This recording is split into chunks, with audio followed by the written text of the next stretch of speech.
यहाँ पर आपको क्वेश्चन में गिवन है एक वर्टिकल बॉल, इस वर्टिकल बॉल पर एक चार्ज Q यहाँ पे फिक्स किया है।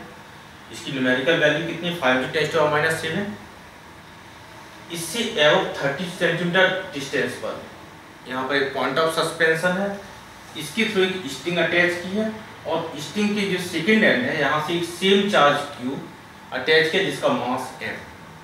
क्वेश्चन में कह रहे हैं at equilibrium of this charge find this angle, मतलब स्ट्रिंग वर्टिकल से कितना एंगल फॉर्म कर रही है, इसको आपको कैलकुलेट करना है।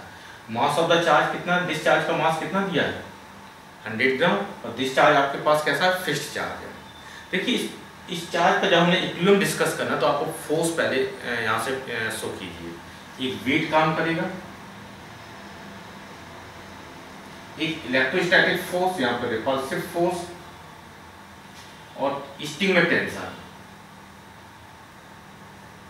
इतने फोर्सेज वर्क कर रहे हैं। ये 3 फोर्सेज के थ्रू दिस चार्ज पार्टिकल आपके पास इक्विलिब्रियम पर है। आप देखेंगे कि ये इलेक्ट्रोस्टैटिक फोर्स जो यहाँ पे काम करेगा वो किस पर डिपेंडेंट है, चार्जेस पर डिपेंडेंट है, सेपरेशन पर, और दिस सेपरेशन आपको नॉन नहीं है, इसका हम इसको चूज कर लें, दिस सेपरेशन आपके पास x। इसका इस इलेक्ट्रोस्टैटिक फोर्स की वैल्यू कितनी होगी, न्यूमेरिकल वैल्यू कितनी होगी, this F is equal to 1/4 pi epsilon not Q square upon x square, electrostatic force की वैल्यू। दिस चार्ज आपके पास इक्विलिब्रियम पर है ड्यू टू दीज 3 फोर्सेज। हमारे पास 2 अप्रोच है सॉल्व करने की, एक हम कंपोनेंट थ्योरी का यूज कर लें, यानी 2 परपेंडिकुलर डायरेक्शन में फोर्स को बैलेंस करना है। सेकेंड अप्रोच आपके पास है जिसे हम यूज करेंगे लामीज थ्योरम का। तो लामीज थ्योरम का स्टेटमेंट है, एक आपके पास पार्टिकल है और जिस पर 3 फोर्सेज एक्ट है, if particle is in equilibrium, तो उसमें वो एक रिलेशन उन्होंने बताया फोर्सेज में और उनके बीच में एंगल में एक रिलेशन बताया है। तो यहाँ पर पहले हम लामी थ्योरम का एक स्टेटमेंट यहाँ से दिखा रहे हैं, लामीज थ्योरम। हम यहाँ पर लामी थ्योरम के थ्रू इसको सॉल्व करेंगे। ये कह रहे हैं कि पार्टिकल आपके पास है, इस पे नंबर ऑफ फोर्सेज, 3 फोर्सेज काम कर रहे हैं।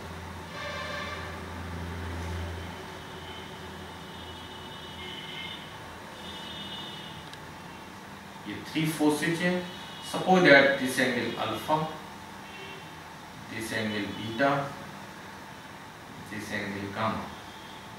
ये बता रहे हैं if this particle is in equilibrium due to this forces, तो इन्होंने कहा फोर्सेज और एंगल में एक रिलेशन मिलेगा। तो वो कितना है, this force divided by sine of इसके अपोजिट एंगल। दिस फोर्स के अपोजिट एंगल कौन सा, दिस एंगल। ये बता रहे हैं this F1 is equal to sine of alpha, this is equal to this force divided by sine of इसकी opposite angle कौन सा है, बीटा,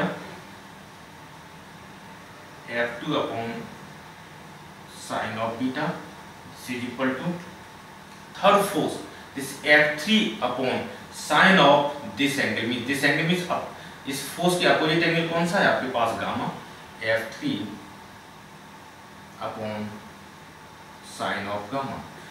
ये जो स्टेटमेंट है आपके पास लामी थ्योरम का स्टेटमेंट है, काफी जब 3 फोर्सेज के थ्रू एक पार्टिकल आपके पास इक्विलिब्रियम पर होगा, तो इस स्टेटमेंट का हम यूज करेंगे उस पार्टिकल, मतलब क्यू चार्ज पार्टिकल के इक्विलिब्रियम पर हम डिस्कस करना चाहेंगे। ठीक है, तो हम यहाँ से कुछ रफ कर देते हैं।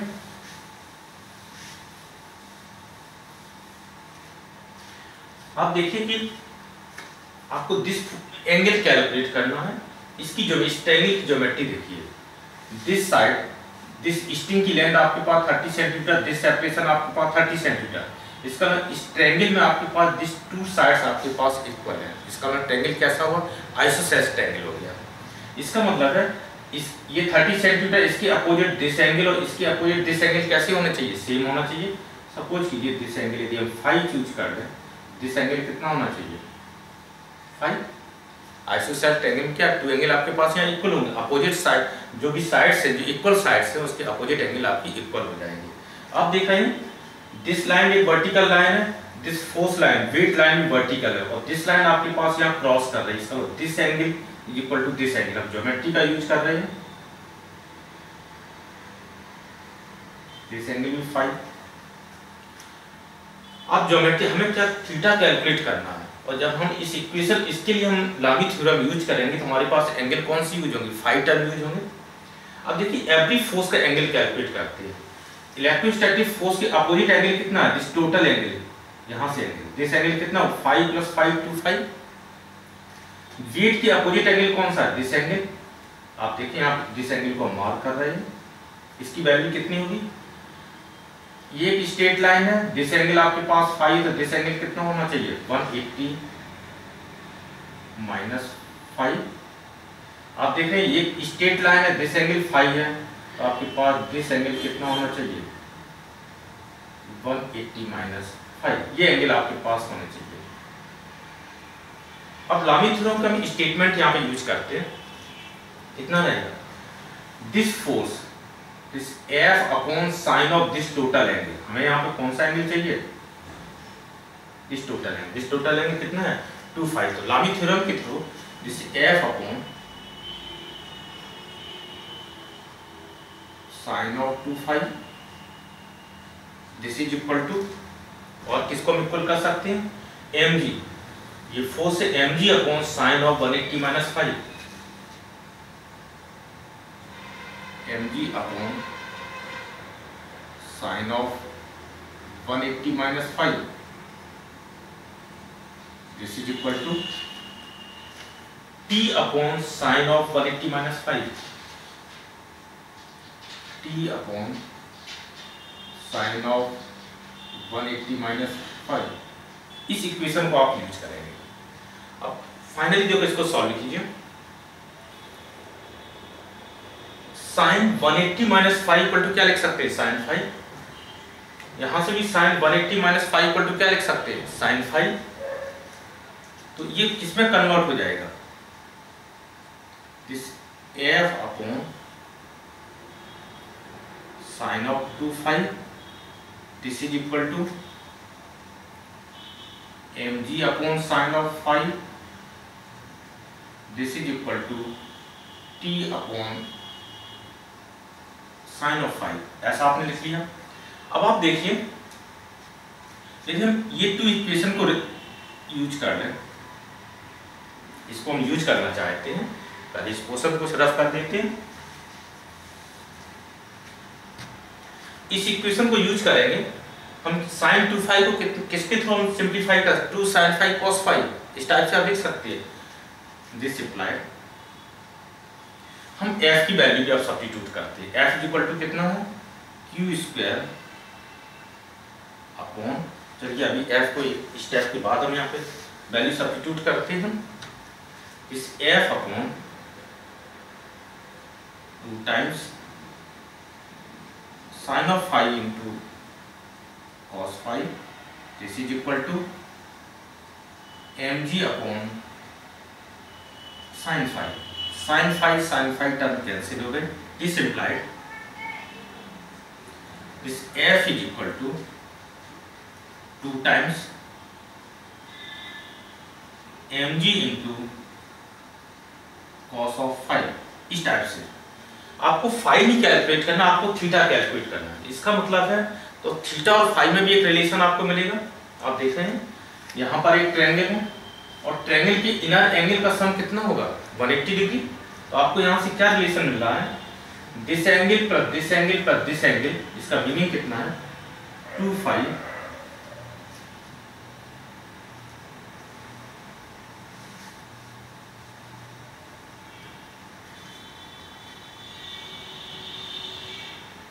अब देखिए मुझे यहाँ से फाई आपको कैलकुलेट नहीं करना, थीटा कैलकुलेट। इसका फाई की वैल्यू थीटा में हम ट्रांसफॉर्म करना चाहते हैं। और ये देखिए फाई और थीटा कहाँ से रिलेटेड है, इस ट्रायंगल के थ्रू। यहाँ पर आप ट्रायंगल के लिए इनर एंगल का सम 5 प्लस थीटा, इनका सम कितना होगा, 180 डिग्री। तो हमारे पास 5 + 5 2 φ plus theta this is equal to 180 degree. यहाँ से आप देखें फाई की वैल्यू कितनी आ रही है, 2 से डिवाइड भी करेंगे, 90 माइनस थीटा बाई 2। फाई की वैल्यू आप इसको सब्स्टिट्यूट करेंगे, और f इज इक्वल टू आपको क्या सब्स्टिट्यूट करना है, दिस वैल्यू सब्स्टिट्यूट कीजिए, this f is equal to 1/4 pi epsilon not q square upon x square, this is equal to 2 times m into g. Phi equal to कितना है 90 minus theta by 2, तो cos 90 minus theta by 2 कितना होगा sin theta by 2। यहाँ पर हम sin theta by 2 value substitute कर दी। अब आप देखिए x की वैल्यू, हमें x की वैल्यू भी सब्स्टिट्यूट, क्योंकि x आपके पास क्या अननोन फॉर्मेट है, हमें थीटा कैलकुलेट करना है, x की वैल्यू भी आपको सब्स्टिट्यूट करनी पड़ेगी। कैसे सब्स्टिट्यूट करें, अब x हमें कहाँ से रिलेटेड है, x भी ट्रायंगल से है, और ट्रायंगल के लिए हम साइन फॉर्मूला यूज कर सकते हैं। ट्रायंगल का साइन फॉर्मूला क्या होता है,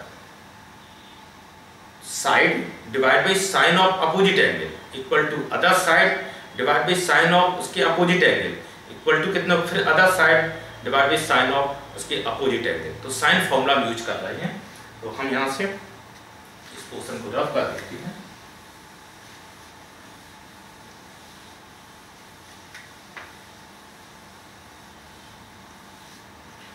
using sine formula,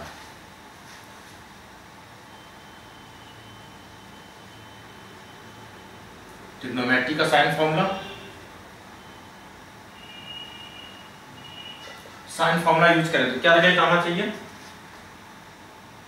this x upon sine theta, x upon sine of theta, this is equal to this l equal to कितना 30 सेंटीमीटर, मींस 0.3 मीटर में कन्वर्ट कर दिया, अपॉन साइन ऑफ फाई आपने देखा, और फाई इक्वल टू कितना था 90 minus theta by 2, फिर इसको सब्स्टिट्यूट कर देंगे, दिस इज इक्वल टू 0.3 और this phi equal to sine 90 minus theta by 2 किस में कन्वर्ट हो जाएगा, कॉस ऑफ थीटा बाई 2। आप देखिए इसको फिर सिंप्लीफाई थोड़ा सा कीजिए, दिस x अपॉन इसको लिख सकते हैं 2 times sine theta by 2 into cos theta by 2, this is equal to 0.3 upon cos theta by 2। आप देख रहे हैं cos थीटा बाई 2 टर्म यहाँ से कैंसिल हो रहे हैं, this x is equal to कितना आएगा, दिस x इक्वल टू यहाँ से मल्टीप्लाई करेंगे 0.6 into sine of theta by 2। आपने x की वैल्यू ये कैलकुलेट कर ली, इस x की वैल्यू आपको यहाँ सब्स्टिट्यूट करनी है, इस टाइप सब्स्टिट्यूट कर सकते हैं। अब हम यहाँ पे x की वैल्यू सब्स्टिट्यूट करेंगे, q की वैल्यू सब्स्टिट्यूट करेंगे, m की वैल्यू सब्स्टिट्यूट करेंगे, g वैल्यू सभी वैल्यू सब्स्टिट्यूट करते हैं, और सब्स्टिट्यूट करने के बाद से हमारे पास साइन थीटा के टर्म बचेंगे। थोड़ा सा यहाँ से क्वेश्चन और रफ करते हैं। फाइनली आप देख रहे हैं सब एक साथ सभी वैल्यू सब्स्टिट्यूट कर देते हैं। अब 1/4 पाई एप्सिलॉन नॉट इसकी वैल्यू कितनी होगी 9.0 इंटू 10⁹ न्यूमेरिकल फॉर्मेट में क्या रहेगी 9.0 into 10⁹ into q equal to कितना गिवन है 5 इंटू 10⁻⁷ इसका square 25 into 10⁻14 divided by x square का टर्म हम इस साइड में ट्रांसफर कर देते हैं, तो यहाँ से कितना है this is equal to 2 times m की वैल्यू ग्राम में दिया kg में कन्वर्ट कीजिए 0.1, g की वैल्यू हम सब्स्टिट्यूट कर दें suppose that 9.8, 2 times m into G, और आपके पास क्या यहाँ पे साइन थीटा बाई 2 है, x स्क्वायर x की वैल्यू कितनी इसका स्क्वायर करेंगे तो कितना होगा इंटू 0.6 स्क्वायर इंटू यहाँ से कितना होगा sine square theta by 2 into sine square theta by 2 sine q theta by 2। यहाँ से जब आप सॉल्व करते हैं आप सिंप्लीफाई करेंगे, साइन क्यू थीटा बाई 2 इसकी अप्रोक्सीमेट वैल्यू आ रही है 0.0032, फिर आप कैलकुलेटर का यूज करिए, थीटा बाई 2 इसका अप्रोक्सीमेट है 17 डिग्री, एग्जैक्ट नहीं है, आप कैलकुलेटर यूज करिए, क्योंकि डिजिट हैं आपके पास, नॉर्मल डिजिट नहीं है, विदाउट कैलकुलेटर एट टेबल के थ्रू ये सॉल्व नहीं होगा।